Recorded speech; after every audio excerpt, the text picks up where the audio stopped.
Congratulations brother. Zameer Ahmed ಅವರ ಈ dialogue ಯಾವ ಲೆವೆಲ್ ಫೇಮಸ್ ಆಗಿತ್ತು ಅಂದ್ರೆ ಮೀಮ್ಸ್ ಅಲ್ಲೂ ಅವರೇ, ಟ್ರಾಯಲ್ಸ್ ಅಲ್ಲೂ ಅವರೇ, ಈಗ ಸಿನಿಮಾದ ಟೈಟಲ್ ಅಲ್ಲೂ ಅವ್ರು ಹೇಳಿದ ಮಾತೆ ಮಿಂಚ್ತಾ ಇದೆ. ಇದನ್ನ ಡೈರೆಕ್ಟ್ ಮಾಡಿರೋದು ಪ್ರತಾಪ್ ಗಂಧರ್ವ, ಸ್ಟೋರಿ ಬರೆದಿರೋದು ಹರಿ ಸಂತೋಷ್ ಅವರು. ರಕ್ಷಿತ್ ನಾಗ್, ಸಂಜನಾ ದಾಸ್, ಅನುಷಾ ಆಕ್ಟ್ ಮಾಡಿರುವಂತಹ ರೊಮ್ಯಾಂಟಿಕ್ ಕಾಮಿಡಿ ಜಾನರ್ನ ಈ ಸಿನಿಮಾ ಇವತ್ತು ರಾಜ್ಯಾದ್ಯಂತ ರಿಲೀಸ್ ಆಗಿದೆ. ಹೊಸಬರ ತಂಡ ಆದ್ರೂ ಒಂದು ಫ್ರೆಶ್ ಆಗಿರೋ ಸ್ಟೋರಿಯನ್ನ ತರೋ ಪ್ರಯತ್ನ ಮಾಡಿದ್ದಾರೆ. ಈ ಸಿನಿಮಾ ನೋಡಿದ್ ನಮ್ಗೆ ಅಬ್ಬಬ್ಬಾ ಲಾಟ್ರಿ ಅಂತ ಅನಿಸ್ತಾ, ಇಲ್ಲ ಬರೀ ಲಾಟ್ರಿ ಟಿಕೆಟ್ ಮಾತ್ರ ಕಾಣಿಸ್ತಾ, ಎಲ್ಲವನ್ನ ಇವತ್ತಿನ ರಿವ್ಯೂ ಹೇಳ್ತೀನಿ, ಬನ್ನಿ ನೋಡ್ಕೊಂಡ್ ಬರೋಣ. ಹಾಯ್, ಎಲ್ರಿಗೂ ನಮಸ್ಕಾರ ಅಂಡ್ ವೆಲ್ಕಮ್ ಟು ಖಡಕ್ ಸಿನಿಮಾ. ನಾವು ಮಾಡುವಂತಹ ರಿವ್ಯೂಗಳು ನಿಮ್ಗೆ ಇಷ್ಟ ಆಗೋದಾದ್ರೆ ಮಾತ್ರ ನಮ್ಮ ಚಾನಲ್ ಅನ್ನ ಸಬ್ಸ್ಕ್ರೈಬ್ ಮಾಡ್ಕೊಳ್ಳಿ. ಕನ್ನಡದಲ್ಲಿ ಜನ್ಜಿ ಕತೆಗಳನ್ನ ತೆರೆ ಮೇಲೆ ತಂದಿರೋದು ಬಹಳನೇ ಕಮ್ಮಿ ಅಂಡ್ ಈ ಸಿನಿಮಾ ಆ ಸಾಲಿಗೆ ಸೇರುತ್ತೆ. ಕಥೆಯ ಮೇನ್ ಥ್ರೆಡ್ ಸ್ವಲ್ಪ ಡಿಫ್ರೆಂಟ್ ಆಗಿದೆ. ಸಿನಿಮಾ ಶುರುವಾಗದೆ ಸ್ವಲ್ಪ ಗೊಂದಲಮಯವಾದ ಸನ್ನಿವೇಶದಿಂದ. ಕತೆ ಹೀರೋ ರಕ್ಷಿ ಲೈಫ್ ಅಲ್ಲಿ ಚಿಲ್ ಆಗಿರ್ತಾನೆ. ಆಗ ಇವನ್ ಲೈಫ್ ಅಲ್ಲಿ ಎಂಟ್ರಿ ಕೊಡುವಂತಹ ಎರಡು ಮುಖ್ಯ ಪಾತ್ರಗಳೇ ತನು ಮತ್ತು ಸಿರಿ. ಇವರಿಬ್ರು ಚಿಕ್ಕಂದಿನಿಂದಲೂ ಬೆಸ್ಟ್ ಫ್ರೆಂಡ್ಸ್. ಇವ್ರ ಸ್ನೇಹ ಎಷ್ಟು ಗಟ್ಟಿಯಾಗಿರುತ್ತೆ ಅಂದ್ರೆ ತಮ್ಮ ಬದುಕಿನ ಎಲ್ಲಾ ನಿರ್ಧಾರಗಳನ್ನ ಒಟ್ಟಿಗೆ ತಗೋಬೇಕು ಅಂತ ಡಿಸೈಡ್ ಮಾಡಿರ್ತಾರೆ. ಇದೇ ಕಾರಣಕ್ಕೇನೆ ಇವರಿಬ್ರು ಒಬ್ಬನೇ ಹುಡುಗದನ್ನ ಲವ್ ಮಾಡಿ ಒಬ್ಬನೇ ಹುಡುಗದನ್ನ ಮದುವೆ ಆಗ್ಬೇಕು ಅನ್ನೋ ಒಂದು ವಿಚಿತ್ರ ಕಂಡೀಷನ್ ಇಟ್ಕೊಂಡೆ ನಮ್ಮ ರಕ್ಷಿ ಲೈಫ್ಗೆ ಎಂಟ್ರಿ ಕೊಡ್ತಾರೆ. ಈ ಕಂಡೀಷನ್ ನಮ್ಮ ರಕ್ಷಿ ಒಪ್ಕೊಂಡ. ಇದರಿಂದ ಇವ್ರ ಲೈಫ್ ಅಲ್ಲಿ ಏನೆಲ್ಲ ಬದಲಾವಣೆಗಳಾಯ್ತು, ಕೊನೆಗೆ ಪ್ರೀತಿನ ಸ್ನೇಹನ ಅನ್ನೋ ಪ್ರಶ್ನೆಗೆ ಉತ್ತರ ಬೇಕು ಅಂದ್ರೆ ನೀವು ಸಿನಿಮಾನೇ ನೋಡ್ಬೇಕು.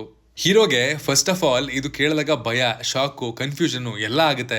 ಈ ಮೂವರ ನಡುವಿನ ಕಾಮಿಡಿ ಟೈಮಿಂಗು ಮತ್ತು ಈ ಕಂಡೀಷನ್ಗೆ ರಕ್ಷಿ ಅವರು ಹೇಗೆ ಅಡ್ಜಸ್ಟ್ ಆಗೋದಕ್ಕೆ ಟ್ರೈ ಮಾಡ್ತಾರೆ ಅನ್ನೋದನ್ನ ಮಜವಾಗಿ ತೋರಿಸಿದ್ದಾರೆ.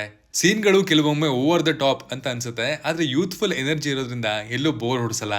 ಕಾನ್ಸ್ಟೆಂಟ್ ಆಗಿ ಮುಖದ ಮೇಲೆ ನಗುವನ್ನ ಜನರೇಟ್ ಮಾಡೋದ್ರಲ್ಲಿ ಸಿನಿಮಾ ಸಕ್ಸಸ್ಫುಲ್ ಆಗಿದೆ ಅಂತ ಆರಾಮಾಗಿ ಹೇಳ್ಬೋದು. ಸಿನಿಮಾ ಟೆಕ್ನಿಕಲಿ ಸಖತ್ ರಿಚ್ ಆಗಿ ಬಂದಿದೆ. ಇದೊಂದು ಕೊರಗು ನನಗೆ ಇತ್ತೀಚೆಗೆ ರಿಲೀಸ್ ಆಗ್ತಿರುವಂತಹ ಸಿನಿಮಾಗಳಲ್ಲಿ ಕಂಡು ಬರ್ತಾ ಇತ್ತು. ಕ್ವಾಲಿಟಿ ಯಾಕೆ ಕಾಂಪ್ರಮೈಸ್ ಆಗ್ತಾರೆ? ನಾವುಗಳು ಆಡಿಯನ್ಸ್ ಆಗಿ ಎಲ್ಲಾ ತರದ ಕಂಟೆಂಟ್ ಗಳನ್ನ ನೋಡಿ ಅದರ ಲುಕ್ ಅಂಡ್ ಫೀಲ್ ತುಂಬಾ ಆವರೇಜ್ ಅಂತ ಅನ್ಸಿದ್ರೆ ಹೇಗ ಸಿನಿಮಾ ನೋಡ್ಬೇಕು ಅನ್ನೋ ಮನ್ಸ್ ಬರುತ್ತೆ ಅಂತ ಅನ್ಸೋದು. ಬಟ್ ಇಲ್ಲಿನ ತಂಡ ಕ್ವಾಲಿಟಿ ವಿಷಯದಲ್ಲಿ ನನ್ನ ಇಂಪ್ರೆಸ್ ಮಾಡಿದ್ರು. ಅಂಡ್ ಈ ಸಿನಿಮಾದ ಫಸ್ಟ್ ವಿನ್ನರ್ ಬಂದು ಟೆಕ್ನಿಕಲ್ ಆಸ್ಪೆಕ್ಟ್ಸ್ ಅಂತ ಹೇಳ್ತೀನಿ. ಗುರುಪ್ರಸಾದ್ ಅವರ ಕ್ಯಾಮ್ರಾ ವರ್ಕ್ ಚೆನ್ನಾಗಿದೆ, ವಿಜುವಲ್ಸ್ ರಿಚ್ ಆಗಿ ಕಾಣಿಸುತ್ತೆ. ಸ್ಪೆಷಲಿ ಸಾಂಗ್ ಸೀಕ್ವೆನ್ಸ್ ಗಳು ನೋಡೋದಕ್ಕೆ ಕಲರ್ಫುಲ್ ಆಗಿದೆ.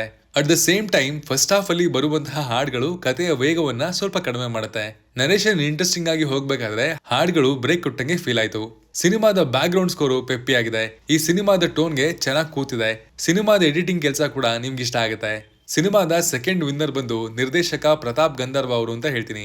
ಬಿಕಾಸ್ ಕತೆಗಳು ಯಾವತ್ತೂ ಕೆಟ್ಟದಾಗಿರಲ್ಲ, ಅದರ ಎಕ್ಸಿಕ್ಯೂಷನ್ ಅಲ್ಲೇ ಸಮಸ್ಯೆ ಆಗೋದು. ಇದನ್ನ ಅರಿತು ಪ್ರತಾಪ್ ಈ ಸಿಂಪಲ್ ಕಥೆಯನ್ನ ಎಕ್ಸಲೆಂಟ್ ಆಗಿ ಆನ್ ಸ್ಕ್ರೀನ್ ನರೇಟ್ ಮಾಡಿದ್ದಾರೆ. ಅದಕ್ಕೆ ಬೇಕಿದ್ದ ಎಮೋಷನಲ್ ಮೂಮೆಂಟ್ಸ್ ಮತ್ತು ಫನ್ ಎಲಿಮೆಂಟ್ಸ್ ಎಲ್ಲವನ್ನ ಚೆನ್ನಾಗಿ ಪ್ಯಾಕ್ ಮಾಡಿದ್ದಾರೆ. ಇದಕ್ಕೆ ರೈಟರ್ ಆಗಿ ಮತ್ತು ಕ್ರಿಯೇಟಿವ್ ಹೆಡ್ ಆಗಿ ಸಾಥ್ ಕೊಟ್ಟಿರೋದು ಹರಿ ಸಂತೋಷ್ ಅವರು. ಹಾಗೆ ಈ ಕತೆಗೆ ಒನ್ ಆಫ್ ದ ರೈಟರ್ ಆಗಿ ಸಿನಿಮಾದ ನಾಯಕ ರಕ್ಷಿತ್ ನಾಗ್ ಅವರು ಕೂಡ ಕಾಂಟ್ರಿಬ್ಯೂಟ್ ಮಾಡಿದ್ದಾರೆ. ಫಸ್ಟ್ ಹಾಫ್ ನಲ್ಲಿ ಕಾಮಿಡಿ ರೈಡ್ ನ ಮೂಲಕ ಈ ಜರ್ನಿ ಸ್ಟಾರ್ಟ್ ಆಗುತ್ತೆ. ಸಿನಿಮಾದ ನಿಜವಾದ ಪರೀಕ್ಷೆ ಶುರುವಾಗೋದು ಸೆಕೆಂಡ್ ಹಾಫ್ ಅಲ್ಲಿ. ಯಾಕಂದ್ರೆ ಇಬ್ರು ಹುಡುಗಿಯರನ್ನ ಒಪ್ಕೊಳ್ಳೋದಕ್ಕೆ ಸಿದ್ಧವಾದ ಮೇಲೆ ರಕ್ಷಿ ಲೈಫ್ ನಲ್ಲಿ ಹೇಗೆಲ್ಲ ಬದಲಾವಣೆ ಆಗುತ್ತೆ, ಒಂದು ಫ್ಯಾಮಿಲಿ ಮೆಂಟಾಲಿಟಿ ಇದನ್ನ ಹೇಗೆ ಒಪ್ಕೊಳ್ಳುತ್ತೆ ಅನ್ನೋ ಪ್ರಶ್ನೆಗಳು ಬರುತ್ತೆ. ಕತೆ ಕೊನೆ ಹಂತಕ್ಕೆ ಬಂದಾಗ ಇದೊಂದು ಕೇವಲ ರೊಮ್ಯಾಂಟಿಕ್ ಕಾಮಿಡಿ ಆಗಿ ಉಳಿಯದೆ ಸಂಬಂಧಗಳ ನಿಜವಾದ ಮೌಲ್ಯಗಳ ಬಗ್ಗೆ ಮಾತಾಡುತ್ತೆ. ಪ್ರೀತಿ, ತ್ಯಾಗ ಮತ್ತು ಲಾಯಲ್ಟಿ ಈ ಮೂರು ಅಂಶಗಳನ್ನ ಒಳಗೊಂಡು ಹೇಗೆ ನಿರ್ಧಾರಕ್ಕೆ ಬರ್ತಾರೆ ಅನ್ನೋದನ್ನ ಡೈರೆಕ್ಟರ್ ಸ್ವಲ್ಪ ವಿಭಿನ್ನವಾಗಿ ಮತ್ತು ತುಂಬಾ ಸ್ಯಾಟಿಸ್ಫೈಯಿಂಗ್ ಆಗಿ ಅದನ್ನ ರೌಂಡ್ ಆಫ್ ಮಾಡಿದ್ದಾರೆ. ಇಲ್ಲಿ ಡೈರೆಕ್ಟರ್ ಫ್ಯಾಮಿಲಿ ಎಮೋಷನ್ಸ್ ಆಂಗಲ್ ಅನ್ನ ಕೂಡ ಚೆನ್ನಾಗಿ ಬ್ಯಾಲೆನ್ಸ್ ಔಟ್ ಮಾಡಿದ್ದಾರೆ. ಅಪ್ಪ ಮಗನ ಎಮೋಷನಲ್ ಸೀನ್ಸು ಸಿನಿಮಾದ ಒಂದು ಹೈಲೈಟ್ ಕೂಡ ಆಗಿದೆ. ಪರ್ಫಾರ್ಮೆನ್ಸ್ ವಿಷಯಕ್ಕೆ ಬಂದ್ರೆ ರಕ್ಷಿತ್ ನಾಗ್ ಮೊದಲ ಸಿನಿಮಾದಲ್ಲೇ ಬುಲ್ಸೈಯನ್ನ ಹೊಡೆದಿದ್ದಾರೆ. ಅವರ dialogue delivery, grace, romantic scene ಗಳಲ್ಲಿ ಕೊಡುವಂತಹ ಎಕ್ಸ್ಪ್ರೆಷನ್, ರಿಯಾಕ್ಷನ್ಸ್ ಎಲ್ಲವೂ ಆ ಪಾತ್ರವನ್ನ ಎಲಿವೇಟ್ ಮಾಡಿದೆ. He has long way to go in Sandalwood. Anusha as Siri ಸಿನಿಮಾದಲ್ಲಿ ಕ್ಯೂಟ್ ಅಂಡ್ ಬ್ಯೂಟಿಫುಲ್ ಆಗಿ ಕಾಣ್ತಾರೆ.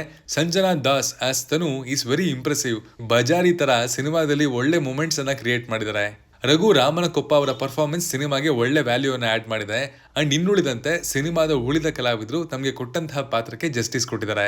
ಇನ್ನು ಸಿನಿಮಾದಲ್ಲಿ ಅಂತ ದೊಡ್ಡ ನೆಗೆಟಿವ್ಸ್ ನಮ್ಮ ಕಣ್ಣಿಗೆ ಬೀಳಿಲ್ಲ. ಏನ್ ಬೆಟರ್ ಆಗ್ಬೋದಿತ್ತು ಅಂತ ಅನಿಸ್ತು ಅಂದ್ರೆ ಇಬ್ರು ನಾಯಕಿಯರು ಇಂತಹ ದೊಡ್ಡ ನಿರ್ಧಾರ ಯಾಕೆ ತಗೊಂಡ್ರು ಅನ್ನೋದಕ್ಕೆ ಇನ್ನಷ್ಟು ಸ್ಟ್ರಾಂಗರ್ ಮೋಟಿವೇಶನ್ ಅಥವಾ ಪರ್ಪಸ್ ಬೇಕಿತ್ತು.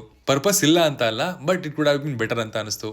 ಬಟ್ ಸಿನಿಮಾದ ಪ್ಯಾಕೇಜ್ ನಿಮ್ಗೆಲ್ಲೂ ಡಿಸಪಾಯಿಂಟ್ ಖಂಡಿತ ಮಾಡಲ್ಲ. ಖಡಕ್ ಆಗಿ ಹೇಳೋದಾದ್ರೆ 2 ಗಂಟೆ 15 ನಿಮಿಷ ಇರುವಂತಹ ಈ ಸಿನಿಮಾ ಕನ್ನಡದ ಸಿನಿ ಪ್ರೇಮಿಗಳಿಗೆ ಅಬಬಾ ಲಾಟ್ರಿ ಅಂತ ಹೇಳ್ಬೋದು.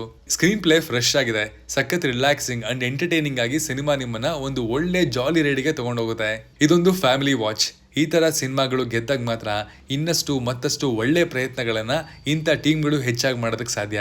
OTTಗೆ ಬರಲಿ ಅಂತ ಕಾಯ್ದೆ. ಆದಷ್ಟು ಈ ಒಂದು ಜಾಲಿ ರೈಡನ್ನು ಥಿಯೇಟರ್ನಲ್ಲೇ ವಿಟ್ನೆಸ್ ಮಾಡಿ ಅಂತ ಹೇಳ್ತೀನಿ. ನೀವೇನಾದರೂ ಸಿನಿಮಾ ನೋಡಿದರೆ ನಿಮ್ಗೆ ಹೇಗೆ ಅನಿಸ್ತು ಅನ್ನೋದನ್ನ ಕಮೆಂಟ್ ಮಾಡಿ ತಿಳಿಸಿ. Signing off, Manu.